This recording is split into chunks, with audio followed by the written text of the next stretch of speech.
മംഗലാപുരം മംഗലാപുരം.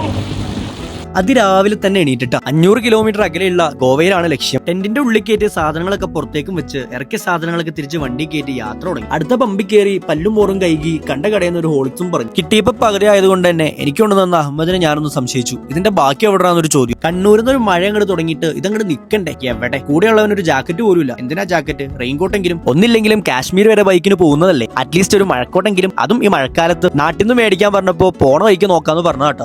തപ്പി ഒരു വിധേന സാധനം കിട്ടി. പോകുന്ന വഴിക്ക് നല്ലൊരു ലൊക്കേഷൻ കിട്ടിയിട്ടാ. മഴ കൊണ്ടിട്ടാണെങ്കിലും കുറച്ചേരം കൂടി ഞങ്ങൾ അവിടെ നിന്നുട്ടോ. 200 കിലോമീറ്റർ ഓടി ഉടുപ്പി എത്തിയിട്ടാ. എന്തെങ്കിലുമൊക്കെ തട്ടണ്ടേ? ബാ കഴിക്കാം. 2 വട, 2 ഇഡ്ഡലി, 2 മസാല ദോശ. ഗോവ ലക്ഷ്യം വെച്ച് യാത്ര തുടങ്ങിയ ഞങ്ങളിപ്പോ കർണാടക എത്തിയിട്ട. അതെങ്ങനെയാ? ഒരു പ്ലാനും ഇല്ലാണ്ട് ബൈക്ക് എടുത്തിറങ്ങിയാ ഇങ്ങനെ ഇരിക്കും. കൃത്യമായിട്ടുള്ള പ്ലാനോ കാര്യങ്ങളോ ഒന്നും ഇല്ലാത്തതിന്റെ ഒരു പോരായ്മ ഉണ്ടോ. ഇനിയിപ്പോ വഴി തെറ്റി കുറച്ച് കറങ്ങിയാലെന്താ? ഒരു കാടിനുള്ളിൽ ഒട്ടും പ്രതീക്ഷിക്കാത്ത ഒരു അടിപൊളി വ്യൂ കിട്ടി. ഇത് കണ്ടപ്പോ വഴി തെറ്റിയത് നന്നായും തോന്നിപ്പോയി. തല ഏതാണെന്ന് അറിയാനുള്ള കൗതുകം കാരണം അന്വേഷിച്ച് വന്നപ്പോ കർണാടകയിലുള്ള യാനാകാവിന്റെ അടുത്ത ഭാഗമാണ് ഇത്. അങ്ങനെ കാടും കയറി ഞങ്ങൾ ഓടിയോ ടെന്റ് അടിച്ചുട്ടോ. ബാക്കി നാളെ.